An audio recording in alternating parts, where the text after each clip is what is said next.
This podcast was produced by OAR FM Dunedin with support from New Zealand On Air.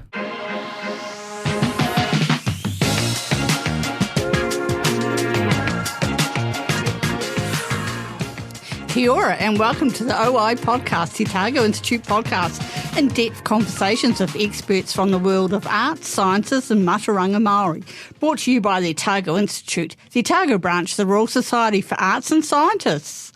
Kia ora, I'm Trudi. And I'm Dr. Barb, and we are your hosts for the OI podcast. We are indeed.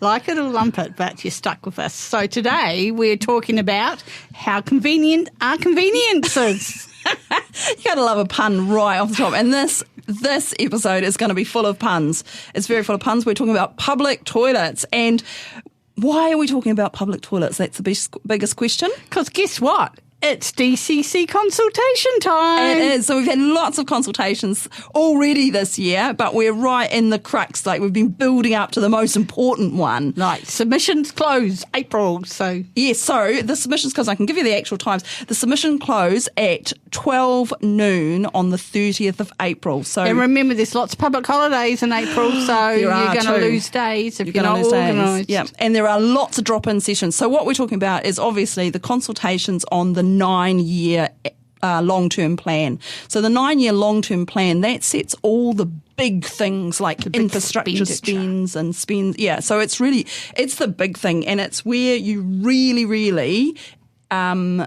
should be looking. If you're going to comment on one thing, it's the 9-year plan. And there are some big changes between the last, which was a 10-year plan, and the current 9-year plan. And it's really important because in October we have elections. So That's if you right. don't like what comes out of the submissions or the changes, the proposed plan, then there are a couple of actions you can take. You can submit and then you can vote in October. Yeah, that's true. And when you're submitting, if you submit, you then get to tick a box or not, but you can tick a box to say that you want to be heard in person. And that means that you can go to the actual committee, to the council, and speak in front of them. And you get 5 minutes and then 5 minutes for questions. It's not at all confronting, in my humble opinion, but it's not a chance for anyone to pick on you. It's a chance for you to say what you think. So really encourage that. Now, the council are running lots of drop-in sessions, so you can just go on the DCC website. We will put the link to the 9-year plan and also to the last plan, which was a 10-year plan, so you can see what's changed. And so what's in? So the things that are in are the new landfill at Smooth Hill, $92.4 million. The immediate infrastructure upgrades to South Dunedin with 3 new projects, that's $29.2 million. Funding to complete the final 3 stages of Te Awa Otago, the Peninsula Connection, that is the shared pathway. Destination playgrounds and playground renewals, and the changing places bathroom to be installed near the railway station. I don't know what that is. I don't know what a changing places bathroom is. Well, I looked at that and thought, what on earth is a changing places? But I think it must have places where you can get changed, like... Yeah, if you're at the beach, you'd want a changing places but at bathroom. the railway station? I don't know what goes on. Does that mean there's showers there, maybe? I don't know. I think we need to find out about that. We need to find out about that. We need to phone a friend. Phone a friend. Dunedin Railways resuming a full service in the years of hibernation. That's in there for the next 2 years. A budget for the grass verge maintenance and support for events. I didn't think they mowed grass verges. Well, they stopped. That was their trying to save money. But what they did was they just stopped without any explanation, really. But it's not your personal grass verge. No, it's the brems and the bits around the berms. Trees. What are they called? Brems? I don't know. Anyway, the bits. And anyway, there was lots of people complained about it. But you can see here they budget $2.8 million. In 2025-26, and that is increased each year. So that is a lot of money just to get the edges of the grasses around the roads. I mean, some of it's good, right? Some of it's just to make it look tidy. It does look tidy once it's been done, but that's an awful lot of money to mow lawn. I don't know. That's up to people to decide. But if you've got an opinion on that, and the other one is support for events, festivals, music, heritage over the 9 years. And it's funny. What I really think is funny is in the way they're talking about this budgeting here is some of the things they've given you the amount over 2 years, and some of it they've given you the amount over 9 years, and some of them they've given you an annual amount. And I find that quite confronting in a table of things. I like things to be comparing apples with apples so that the money's not hidden. And I'd like to have also an indication of what the total budget is on there or how much it is per person, per ratepayer. Yeah, perhaps only going to spend that money for that period of time. I don't know. Maybe. Yeah, maybe. So the important things is what's not in. I was going to say that. Oh, okay, you say it. What's not in? So what's not in? Okay, so zero carbon. So there is no additional high or medium investment options have been included for reducing carbon emissions. Crikey. See, if we don't reduce our carbon emissions, we have more grass. That means you're going to have to spend more money mowing I mean, lawns. the thing is that not doing anything about it now means that it's going to cost more in the long run. Yeah. It's just delayed. It's going to cost more. The Dunedin Urban Cycleways Tunnels Trail, that's been $1 million has been retained in the 9-year plan. So it's sort of out, but it's sort of in. So it's been doing some. Something's happening, but not something. So if that's a big thing. Funding for the new performing arts venue has been removed, but there is something in there for events, festivals, music and heritage. But that's obviously there was going to be a venue and that's now not happening. And then the big one for me, no funding for new toilets or building new community houses. So that's sort of a double banger and they've put it in one point. We're just going to talk about today about new toilets, but you can go back. I think we did an episode with Aaron Hawkins. We did, that's right. Back last year in October. It was called Walking and Chewing Gum, but it was really about housing. And, you know, there are 267 people sleeping rough in Dunedin. I don't know if that's something that as a society I'm comfortable with. No, definitely not. Like why should we? There's 4,000 people that are technically considered homeless, like they're living in cars, they're living, you know, in places that are just unsuitable housing. In Dunedin, this is just Dunedin we're talking about. I don't know that I'm comfortable with that as a part of the community. I think that we should be really not having people with nowhere to live. That's crazy. It is, definitely. Anyway, we're not here to talk about that today, but we're there is some toilets. We're here to talk about toilets. We're here to talk about public toilets. And to help us talk about public toilets, we have got Alison Breese. Welcome. Kia ora. And I've got a really cool little who is Alison introduction here. Well, Alison, she's my former Taekwondo sister-in-law. But that's one claim to fame. One claim to fame. See, here's me busy introducing people who've known each other for years and years and years. Anyway, Alison. But more importantly, Alison is here to talk today because you have a special interest in public toilets and a long-standing interest, I believe. Yes, it's been about 15 years now. Wow, see, now that's a long time to be talking about public toilets. Just popped into my head about standing in toilets. Oh no, I fully expect puns. Hit me with them. So Alison is a Heritage Assessment Advisor for Heritage New Zealand and a historian for the company Museograph. Museograph. Museograph. What's a Heritage Assessment Advisor? I basically assess the significance of places and buildings in Otago and Southland. Yeah, and to get them on the Heritage New Zealand list, which is different from the DCC district plan schedule. Right. So how does that work? Does someone ring up and say, I think my place is... Yes, anyone can nominate. Anyone in the public can nominate. And there's so I can nominate somebody else's house? Yes, you absolutely can. Oh, wow. Or I can nominate think that my own. does happen and that's when neighbours get scraps. I can see that. I can see there being quite a scrap. Heritage is a positive thing and it's just information recognition. So what are the repercussions of being on that list? No repercussions, only positiveness. So what happens? So basically with our list, it's basically giving you information recognition. So we celebrate the heritage and we do quite in-depth research reports that go on our national list that you can look online on our Heritage New Zealand website, and it gets approved by committee in Wellington, so it's not just me making decisions. We have really strict guidelines we have to follow. We work closely with councils as well and local authorities. As I said, I do Otago and Southland, so we're working with varying local authorities. So sometimes the schedules that they got are slightly different than ours. They have quite a legal process to go to, whereas ours is just an information sort of process. You do get access to funding if you're a private owner, if you're on our list, to help you go the costs of your roofs. And we also provide free conservation advice. If you're planning to do anything to your house, we don't expect people to live in museums. You've got to put heat pumps in, you've got to modernise stuff to live in them, otherwise they become derelict, as we've seen around about if they're not used. We're very keen on adaptive reuse, as Dunedin's very good at doing. A lot of amazing buildings that like have been the Fortune Theatre and... well, that's one that hasn't got anyone in it at the moment. Right. And so it's... Sorry, that's a bad example. Bad example. Well, it's an example of what happens when no one's in one. Right. Because it's fast getting very damp, that building. So do you dish out the blue plaques? We do, we do the plaques and things like that as well. And we also we do lots of information upgrades. We do talks. We promote anything heritage, basically. Right. And is it just European heritage, or is it mana whenua as well? Mana whenua, and I'm recently doing Chinese history at the moment. We're our strategic direction is to get more diverse places, so it's not just your Victorian villa, which has traditionally been what's all on the list. Right. And we've got things like horse troughs that were used in the day, but there's actual traditional places of significance. I'm just doing a tomb. And of course, to segue into our topic, I recently did the Manor Place Toilets. So that's now a listed Category 2 building.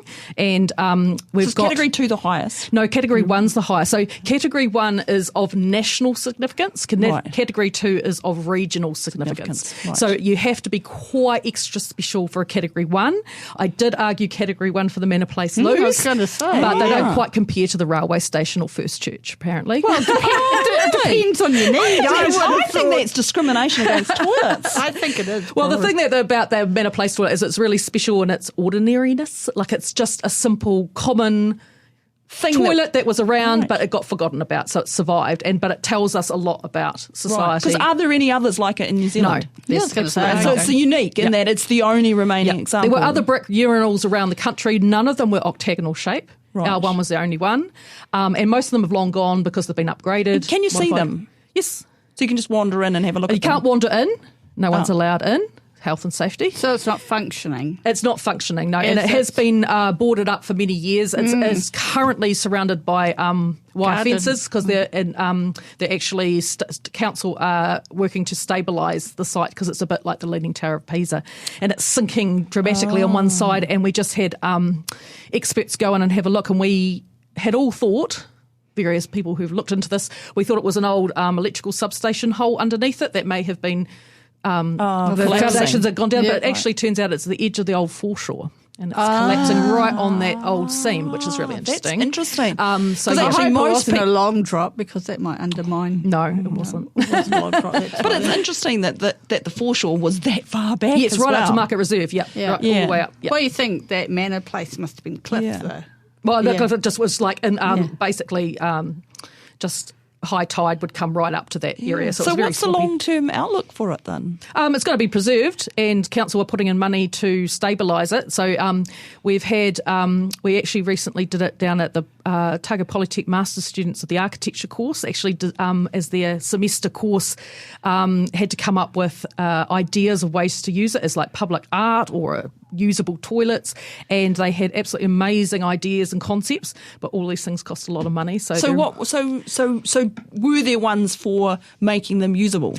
Yes. Well, one particular student had building state-of-the-art new toilets, like the Japanese toilets. Japanese are very on top of their toilet technology, and having they have ones that sing and bow to you. And do all sorts and of you crazy. can go in and it's a glass box, but when you go to use it. That makes me nervous. That makes me nervous. And my husband, he just loved the ones with the warm seats. But I didn't like that at all. I hate warm seats. So the idea was to build something with that technology, but then have the old ones beside and have interpretation panels, a little exhibition about how technology has heavily impacted toilets all the way along. And that sort of approach. Others did art sculptures around into the park and the Market Reserve and used it as a part of a... you could have art hanging in the walls inside. Others had, some people had actually using it as a urinal, but other toilets nearby. So when we say public toilets, is it actually toilets or is it just a urinal? Urinal only, men only. So it's men only? Well, unless you want to be I adventurous. don't think women were allowed in it, eh? No, they weren't course not. You can be as adventurous as you like nowadays, but when were they actually built? 1912, those ones were. 1912. So they're not even the 1800s. No. Goodness But that gracious is over me. 110 years old now. It is 110. Yeah, that's true. 100 more. Yeah, people always think that, if it's know. 1800s, it means it's 100 years old, and you're like, but we're I know. 2025. See, the 1970s was still 30 years ago. Exactly. So these things are getting older, yes. When did we have our first kind of public toilet? First public toilet was 1861, and it was Here in Dunedin? Here in Dunedin, yeah. Wow. It was a little iron fence, if that, and it was just a urinal, and it was down along by the exchange, where the exchange is now. Wow. 1861. So why did we decide we needed one? Well, at that time, publicly defecating and peeing in the streets was illegal. So they had to provide something. Okay. But also... you say that at that time, but I think it's still illegal. Yes. Well, I'm just saying like that this is part of the... Yeah. And what we have always had over all time is people pee where they need to pee, when they need to go. And there was quite amusing reports in the old papers, past articles, Otago Witness, the Otago Daily Times articles, where someone went on a tour around Dunedin and actually reported in a sort of tongue-in-cheek way what it was really like, because a lot of people were trying to get settlers over. And the flax bushes were the most common toilets around. I can see and that. it was pretty disgusting and Because they smelled give pretty quite good disgusting. coverage. They do, and that's where people had to go, because there was literally one public toilet, and buildings had... I mean, 1861 is quite early, so I don't know what the European population of Dunedin at Not that time very would big, have been. and that's just on the cusp small. of the gold rush. Yeah, I was just going to say it's pre-gold rush. Yeah, so it's little, just barely a village at that stage. Yeah. So the Dunedin Town Board, which is the predecessor to the City Council, put money towards setting up this urinal, and it was right beside the original fire station and the town board office. So it was a two-storey building. Yeah. And the town board was up the top, and the fire engine, which was just a wee horse and cart, was underneath, and then the toilet was right beside that. Yeah, which makes kind of sense, right? You're in town, you don't know what to... I mean, if you're at home, you obviously have toilet facilities. You have your privy at the back. And it's really fascinating if you look online, for those who love like digital NZ and going online to Papa Collections, have got a lot of old Dunedin photos in the 1800s. Yeah. They're so well scanned that you can scan right into people's backyards, and you can spot the privies and the washing on the line and all the rest of it. Interesting. So the privy is it's just an outside toilet. Yeah, and it's a long drop, or is it one with a bucket that a kind of guy with a cart comes around and collects? Night soil carts were a thing in Dunedin, quite a big thing, but I imagine some people had long drops as well. But the night soil service was again put on by the local council, and that was someone's job to go and collect all the buckets. Yeah, my grandfather remembers, not that he's with us anymore, but he was. He was a night soil person, or he I think even up to the remembers, 1950s in areas like Brighton was still got night soil collection. Yeah, it's interesting, eh? Man, never complain about work again, eh? Oh, I mean your job. There are worse jobs out there. I was going to say work provides the toilet, but yeah. No, there's worse jobs out there. But this isn't a time too, even to walk down the street was quite harrowing. I mean, it was all like mud. Mud, yeah. Imagine what it'd do to your clothes, all that stuff. Yeah, and just lying everyone around. with those long skirts, what they had on the dresses was they had the long dresses, and they would have the hem was like a bit with another bit round it, so that you could actually... Like a mudguard. Like a mudguard round your hem, but sometimes they also, if they were really, really a little bit risque, they'd have like little buckles hanging off their waist that you could hoik your skirt up into so that you could walk. And of course the first thing that the female European settlers realised was that stupid shoes didn't work in New Zealand. So they and there's lots of diaries and letters of them writing back to cousins and aunts and things saying, please send sturdy boots, please send excellent boots. They just don't last a couple of months and they're gone. And so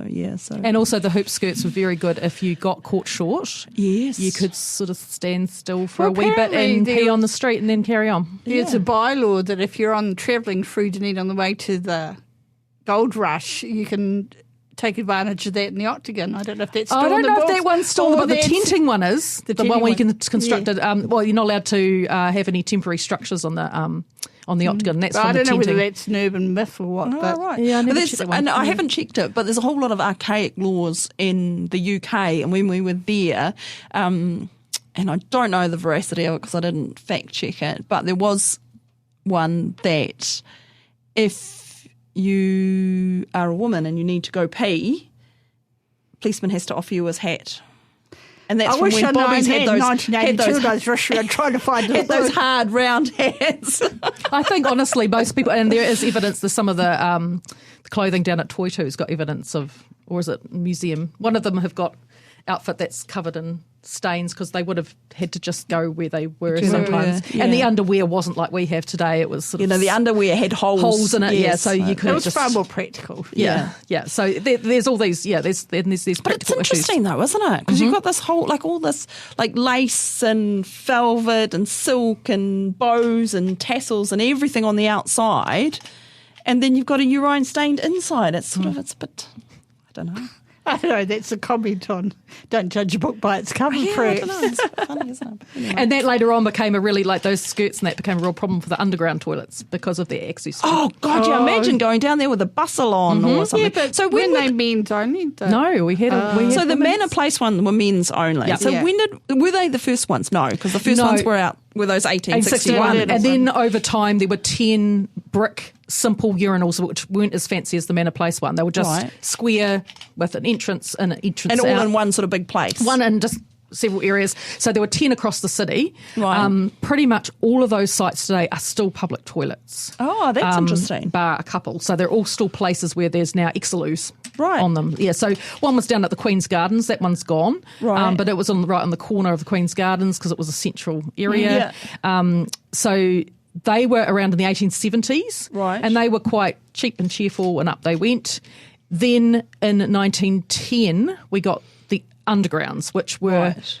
I've actually done my whole master's thesis on these undergrounds in Dunedin, but these were a big deal. And this is Dunedin trying to keep up with European trends. And we wanted to Why be... underground? Because that's like, is that not more difficult to build something underground? Absolutely more difficult, more expensive. You have to have architectural design right, engineering right. But the big thing was in Europe they had designed this. The first ones were in 1855 in London, at the Right. part of the Crystal Palace Oh, exhibition. yeah. It's to the Victorian sensibility of hiding away the public, from the public, what everyone does, the smells, the action. The whole idea of even going to the toilet was seen as quite embarrassing and not to be seen. Right. So the idea is Definitely that not talked about on public radio. Not talked about. And so if you go down out of the way, Right. then it's seen to be contained and it's modern and proper, and the smells is what they always complained about. It kept the smells away. I was going to say, So ladies what's wouldn't your be ventilation? like offended by walking past these toilets and things like this. But the big problem they have, which still continues today, is like you want them hidden, but you have to have them there to be able to be found so people can use That's them. right, yeah. So they have to be in central places. And in Dunedin, strangely enough, we built two of ours under monuments. So our first one in 1910 opened, one side was men's, the other side was women's. So this is the first women's public toilet that was 1910 in the middle of the octagon. So for those who know, the lower half of the octagon is where the toilets were. And for those who remember things like the Star Fountain. It was on top of the toilets. Yeah, well, later on it was on top of the toilets. wow. It was then it was only men's. Yes, and the Because men's then had you- moved into the women's side, yeah. women's side, because then they moved the Star Fountain into that space in the 60s. And they had modernised them all by the 1960s. But the original undergrounds, they had beautiful tiles. They were seen as quite state-of-the-art. They had to be underneath roads and traffic, and one on London Street right outside the Albert Arms, which is now the Bog, that had to That's interesting, withstand isn't traffic it? going over the top. Is that why they call it the bog? No, but it's just 'Cause it happens was to an be Irish. that way. Yeah, I thought it was because it was Irish, but now that I know it's Well, it is. it's It's on the 'cause side it's of an Irish. old toilet, I thought Yeah. it was, And so the maybe underground it toilet was something just I didn't know there. about. And so they had heaters, they had copper ventilation systems, they had electric lighting in 1910 as well. All this was put on. right. You paid a penny, which is the spend a penny saying, like you do in the UK. Yeah, see, I didn't realise that was actually in New Zealand. I knew that the spend a penny was like, that's what it was, but I didn't realise it was a New Zealand thing. I thought that it was just a UK No, thing. and it's a way of sort of keeping control of those. Water closets is what they called what we'd call a toilet. The term Right. toilet didn't come into the 1960s. Yeah. So it's always a water closet, and then the urinals for men. And so urinals were always free. Women had to pay and men had to pay for the water closets. Exactly. And then That's crazy. They had attendants as well, which are the ones that were employed to keep it clean. Right. And so the DCC archives, for example, have got all the original job applications in 1910 for the original how cool is that? people. And you had to be a husband or wife of an employee of the council to apply for it. So they had already tailored down the limitations, but they still got hundreds of applications. And especially after the wars as well, a lot of men were put in those positions because they couldn't go back to their normal jobs because they had what we now know as which we now can see what they had. That's interesting though, because they're trying to get someone who's already at the DCC or related to someone at the DCC. Presumably, that's an attempt to make sure they're of good standing. Yes, I think so, and it's just maybe a way to control, because it seemed to pay all right because there was a lot of applications for it, but it was quite a cold and horrible job. They provided coats for you, but it is down underground, and we all know Dunedin winters are not the nicest. So they were there on day shifts. Sometimes the toilets were open later at night, and there were different trials over time. The worst, most notorious toilet, which was the other underground that opened the same year, 1910, was the Custom House Square, which is under the Cargill's Monument. Right. So there was one under there, and that was, at the time, there were lots of bars and businesses around there, and that was a notorious one for antisocial behaviour and assaults and drunken people in those toilets. So that always caused a lot of problems, that one there, but that was a men's only one. Right. So the first women's one, when was that put in? That was 1910. That was 1910. In the Octagon. So that's the first time women had So it was only 50 years after the first public toilet. Yeah, and so even women in Europe didn't get toilets straight away either. It took a while. They are more expensive because you have to provide water closets. Right. Versus just whacking up a urinal. Because one of my big bugbears is, like, if you go to a concert or even just a bar and you go to the toilets, and the women's toilets will have 2 cubicles and the men's toilets will have 2 cubicles plus 3 urinals. So basically they've got enough space for 5 people, while the women's one, and women always take longer on the toilet just because of the clothes that you've got to sort out in order to... Yeah, that's and it's when always you been that way. And It's always been that case. Door, yeah, like you go and use the men's. I know, but it's weird, isn't it? Like, you'd weird. think that we've got the ability to do planning, that in our infrastructure and in our, there's rules about how many toilets you need to have in venues and stuff. I would have thought that by now we would have got to the point where we could acknowledge that actually, if you're providing 3 urinals plus 2 cubicles for the men, you could have more than 2 cubicles for the woman. And then that's not even when we're starting to talk about, people who are non-binary, or, I don't even know. Do we need to actually have cubicles that are designated as men's or women's? Just have a urinal and then have cubicle space. Why do we need to have urinals? Why do we have urinals rather than just... I cannot answer that. I don't actually know, but I know that urinals are cheaper. And quicker, I suppose. You get throughput. Right. And literally a wall. Yeah. But you get a lot more I things going suppose. So through. it's quicker, so you just put all them in there. But see, then I think if you're going to have urinals, then you just have all the cubicles as non-gendered. Yes, exactly.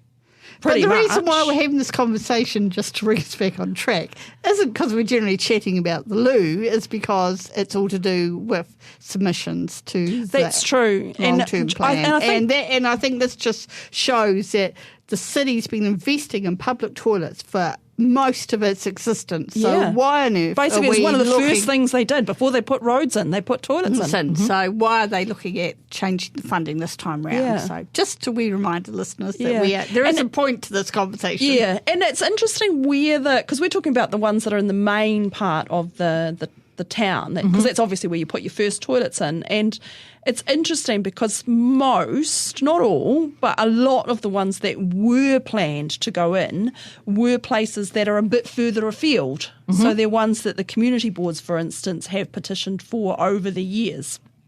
And I'm on community board now, but this was all done years before I was there. So Otago Peninsula, the North Dunedin one, that's quite close. Karatani at the Truby King Reserve, Ross Creek area, Doctors Point, Green Island Memorial Park, Central City Princess Street Market Reserve, that's in the Central City, Mosgiel, Otago Peninsula, Purukanui, Otago Peninsula, Tomahawk Beach, so that's Okai Reserve, which is way out there, Tomahawk Beach, South Dunedin, St Kilda, the Harbour Cycleway by the Mouth Molars area there, and Waldronville, Kaikorai Estuary area, and North Dunedin, Maori Hill, Highgate area. So that's, like, those ones are all quite a lot, like, quite far from other public toilets, I would have thought, and... But they're also in activity areas. They're also in activity people areas. Go to play or So in the past, what they did with all the boroughs, because the boroughs, or what we call now the suburbs, integrated with the council, the main city over the years, over the 20th century. So each of those had their own mayors and councils and stuff. Yeah, like and Port Chalmers had its own, what's now West Harbour Community Board. Exactly. Port Chalmers had until 1987 its own mayor. It was its own little town. And so the way that councils dealt with it with cost, because it's always about the cost, is they used to build the tram shelters and then include public toilets as part of the tram shelters. So you'll find a lot of the one that was up on Drivers Road roundabout at the top of Maori Hill there, that is a wee tram shelter that was built for the exhibition, 1925 exhibition. Right. And it also had toilets. That makes sense though, doesn't it? Because if people are waiting for the bus or the tram, and they're getting off the bus or the tram. And the tram drivers. And the I was just going to say the tram drivers, because a couple of years ago there was a massive big strike, wasn't there? Because the drivers weren't, like, they were driving all the time and they had programmed stops, but there was no public toilet where the programmed stop was. Well, the Manor Place conveniences only survived because they were the ad was put in the paper for demolition in 1976, and at the very 11th hour, the transport department said, we might need to use them for our bus drivers. Yeah. So they had a key and it was locked up to the public, but they used it right up to the 80s. Crazy. And then after that, it got locked and never opened until we started doing all this history work. Wow. And about 10 years ago. And so we got back into the space. So it's... so it was exactly that, because they needed somewhere to go when they're on their routes and stuff. So that was that. But now that's out of commission, that particular toilet. You can't use it, and it hasn't been used since the 1980s. So there is nothing in that stretch of public toilet area from that whole way down the north end of Princess Street. Yeah. There's the toilets on the Oval. On the Oval, yeah. I mean, it's quite crazy. Like the St Leonard's one, that was programmed to be there 2022-2023 as the cycleway, shared pathway, I shouldn't say cycleway, shared pathway finished, like as that bit out from Port Chalmers to town, and it's still not there. And the council, when we've talked to them about it, have said it's coming, but they've put a couple of portaloos there in the meantime, and portaloos are not the same as loos. I don't know about you ladies, but I don't know. And I can't say that they must be cheaper. Surely they're not cheaper, because they have to, like, in the long term, a toilet infrastructure must be cheaper. I can't comment on that, but I do know that in the past... I'm just going to say it. In the past, toilets have always been quite expensive because of the infrastructure they need to hook Why are up. toilets so expensive? I think these ones here are budgeted like $100,000 for a toilet. It's like the last one to be built was the North East Valley North Road one. Yeah. And that cost quite a lot. And it's just one toilet. Yeah. It's not even a few of them. I mean, people say that to me all the time. I don't know. Like, you know, I have people coming up to me and say, not that I talk about public toilets all the time, people, but I do. You know, you put it in a bathroom and it costs, I don't know, $20,000, $25,000 for the whole bathroom, shower, sink, toilet, everything. How can one single public toilet cost $100,000? I'd like to know you get your bathroom for $25,000. Oh, I'm just making up numbers, Trudy. Well, I think the infrastructure, there's resource consent costs because of where they are as well. I don't know. I just know that was one of the last ones. Yeah. Establishment costs, or is that ongoing running costs? No, that's just to make it, I think. But I mean, what I would say is that, because what I do say to those people, again, just making it up, this is what I logically think, not that I have any inside knowledge on it, is that it's because if something's a public toilet, it needs to be built in a much more robust manner, and it needs to be built, you know, you can't just put the toilet there. You have to put a structure around it. If you put a structure around it, then the structure has to withstand a certain amount of the elements. So you're building not just a toilet, but actually the building around it. You're building the sink and the toilet and hopefully a changing room, and hopefully it's accessible. So it's, something that someone can get in with if they've got some sort of mobility issue, maybe even having a changing space so that people can go. What they do in Japan is they have these really cool things where they basically have a hook. So if you've got a toddler, you're carrying around a baby, you can hang the baby in the bathroom. You wouldn't want to go away and forget your baby. I know, but it's like if you're there by yourself, right? I know, I get where you're coming from. And people carry around their babies like in the little kangaroo things. Yeah.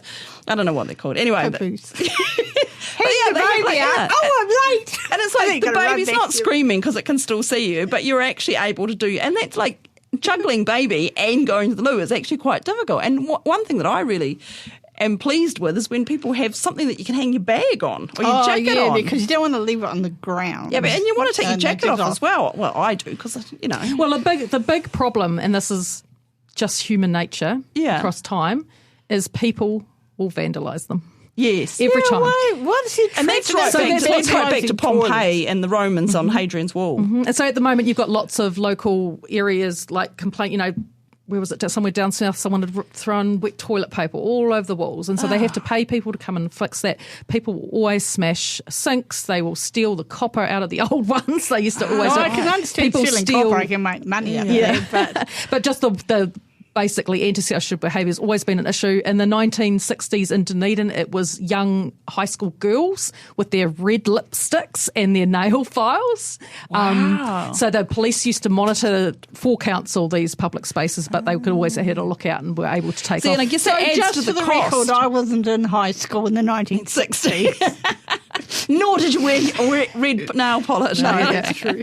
So this is. But I mean, that's adding to the cost, though, isn't that's it? Always a cost, because they have to make it out of materials that are going to withstand a certain amount of graffiti. And I suppose cleaning too. And so what happened? The huge change in the 1960s was they got rid of the undergrounds and the tiles and that porcelain and that, and replaced everything with what we know as concrete freeze blocks, aluminium. You could wash it down. Yeah. Everything was sort of one piece. Everything the down. doors had big gaps underneath, so police could stick their heads under to check if someone was hiding in them, to keep this vandalism down. Right. So it was a real problem. And just in my thesis, I did a cost comparison over the years, and council was spending far, far more than they were ever making from any of those toilets. And then when they got rid of attendance, they also they struggled to get attendance later on, but also they stopped paying attendance. So they didn't have that cost, but then there's no one there watching anything, so it's all destroyed. The ones right in the middle of town, like right next to the council buildings, they still have an attendant, don't they? They absolutely do, and they're lovely and clean. They're my wonderful. favourite. And they're actually a really quite an important social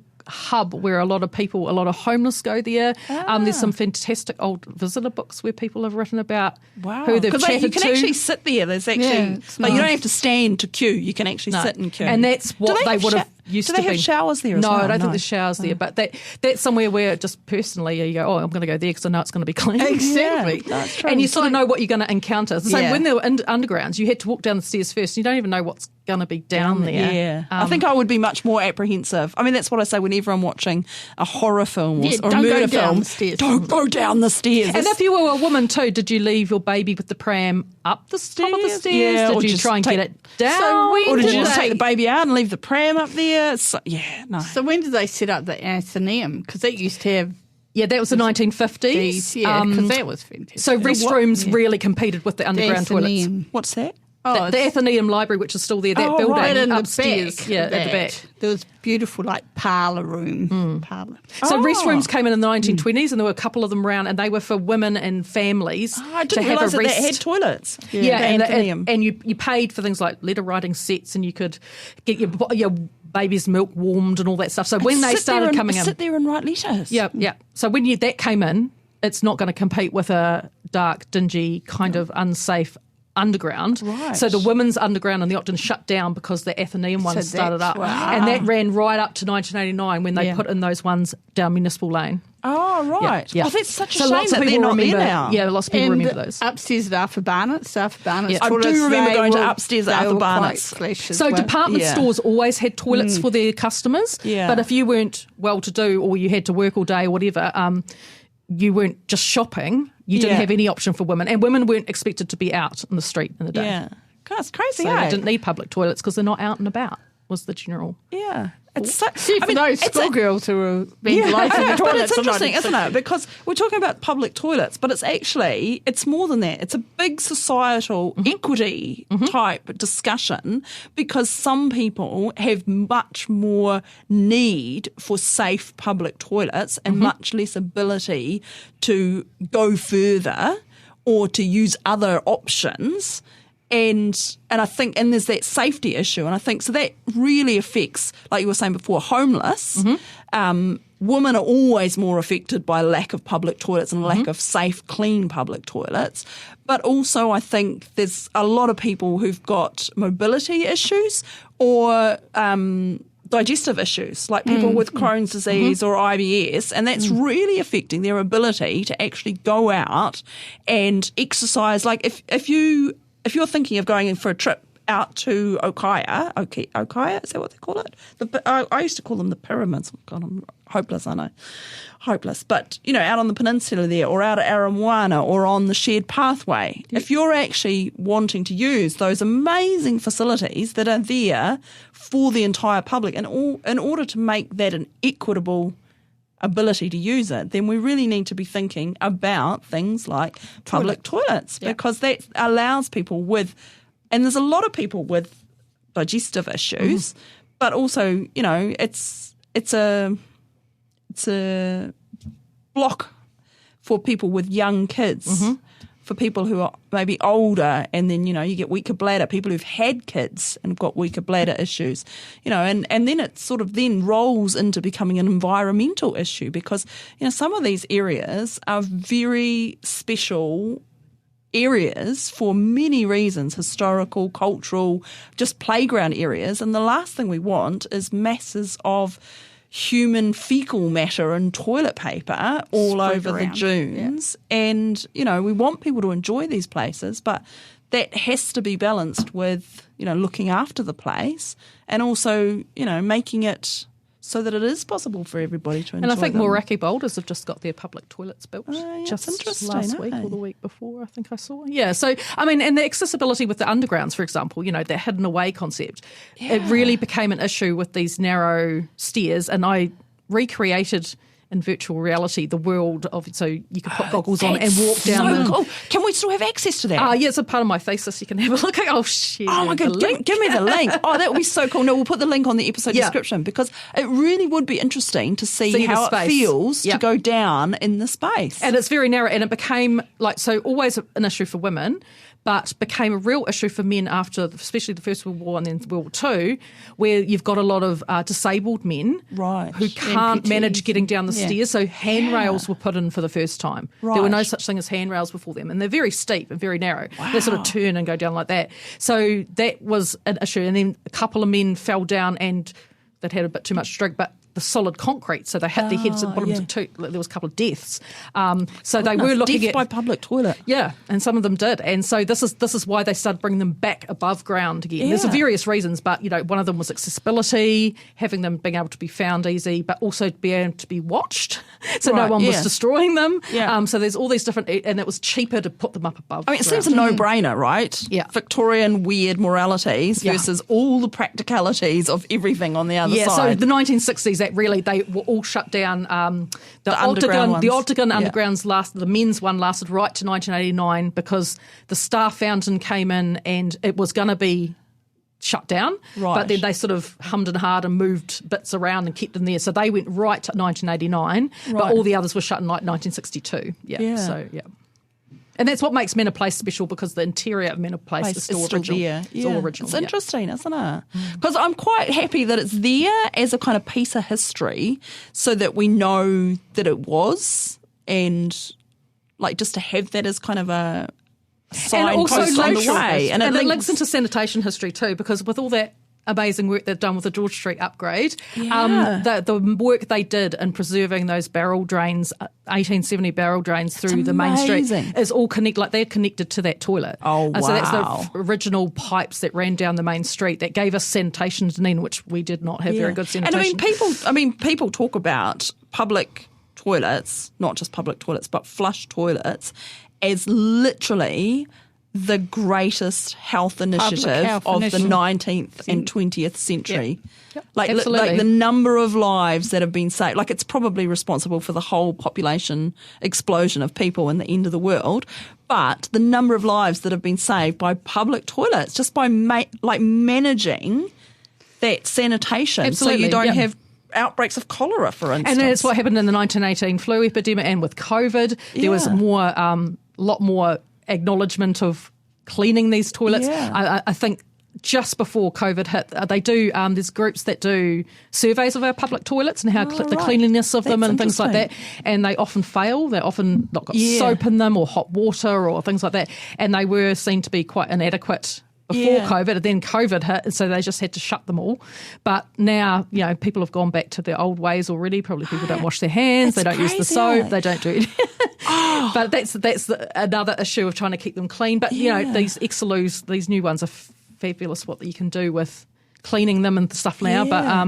But again, there's usually only 1 or 2 toilets provided in those new ones. But and I guess that the other thing with cleaning is it's only as clean as the last person. Like if you're setting your cleaning schedule we're cleaning every 3 hours, if the person who comes in just straight after, then then it's like yeah.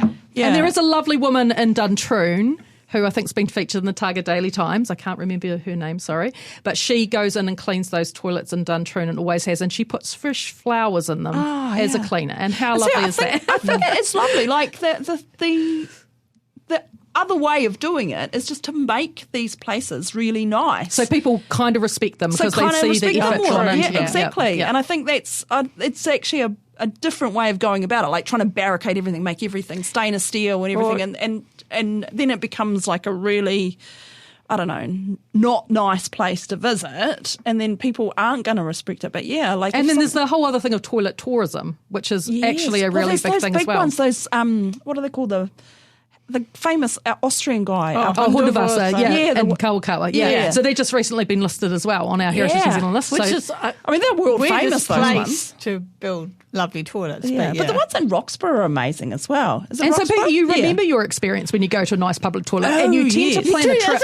around it. Really. If you, especially if you've got small children or something like that, you'll go, we know the next town's got those nice toilets. Absolutely. I have definitely planned lots of trips around public toilets, and I stopped, I'm going up Central all the time because that's where my family live. We always had a pee stop in Lawrence, and now recently we stop in Roxburgh because it's got those music ones. The music ones, absolutely. And so it's things like this, you can actually turn it into quite a positive, special experience as well. Not that I'm a planner and architect by any stretch. I know, but it's interesting though because and there's a urinal in Siena, which is like super old, like 2,000 years old, and people just line up outside it to go to that urinal. But and the ones on the Hadrian's Wall, yes, like they're just like teeming with people all the time, and they're fantastic because you can see the whole structure of it. It's got like the bits where there was little holes, so everybody used to sit. Everybody communally, they were all men, together. And they had like a horseshoe shape, a U shape. Sorry.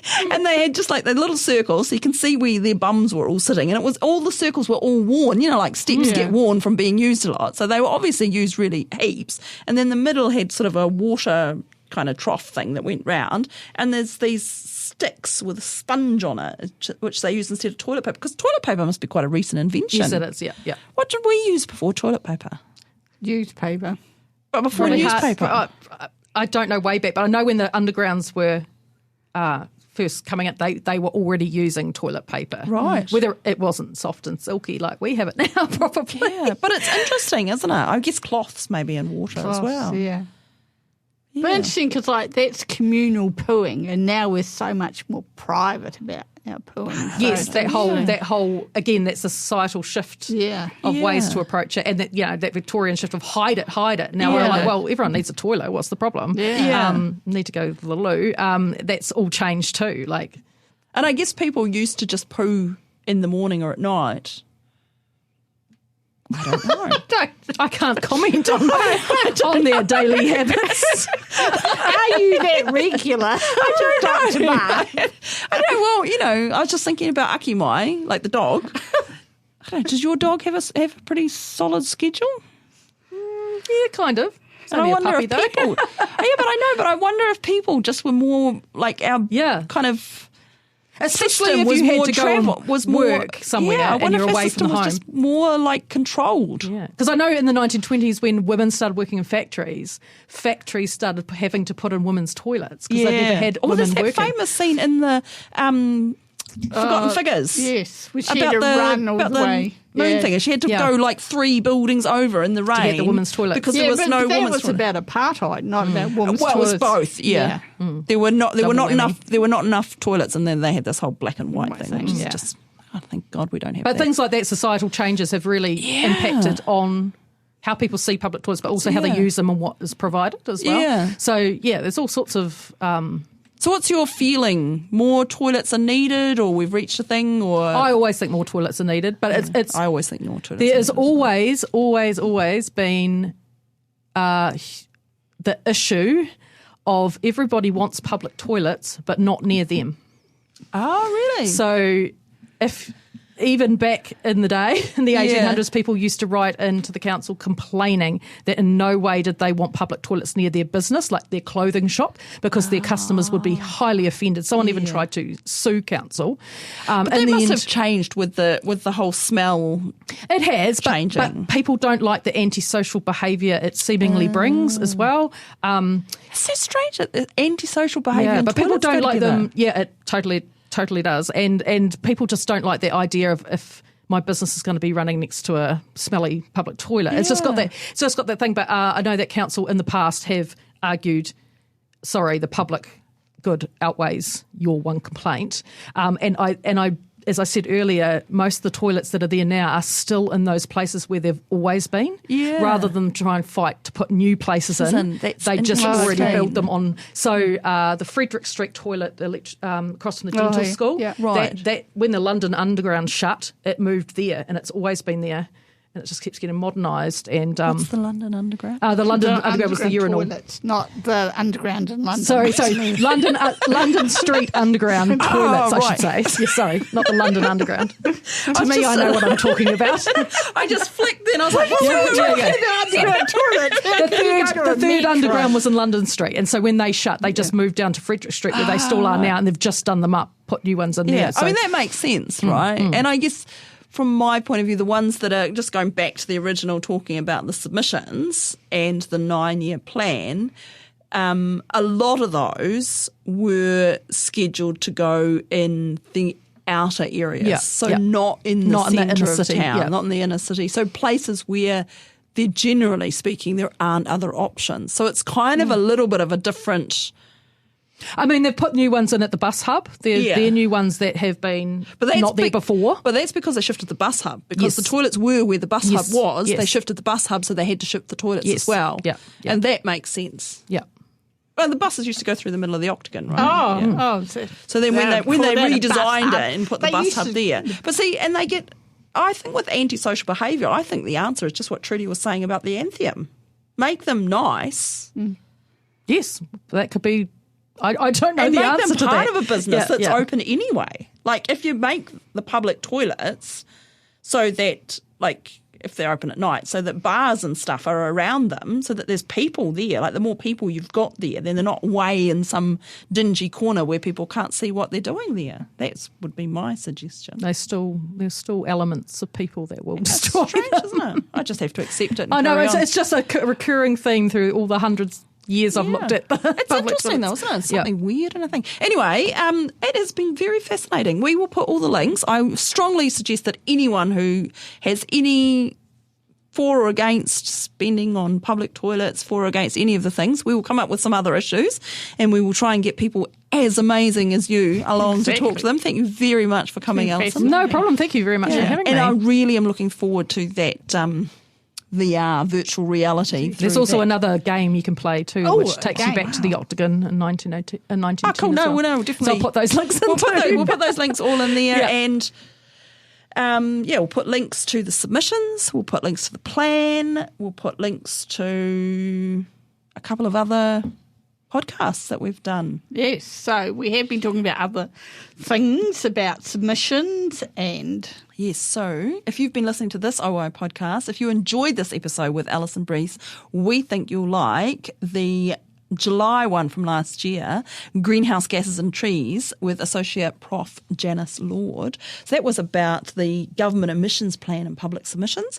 Was that long ago? It was that long ago. It's Yeah. crazy. And also the one from last October, Chewing Gum and Walking, Housing with Aaron Hawkins, and that's about the new big initiative that he's taken on. Yeah. Fantastic. So, thank you very much for coming along, Alison. Thank you. Hope you've got your submission in. I will now. Get it in there, won't you? And you'll tick that box for hearing you because you're good at public speaking. It's my homework. Ngāti wā.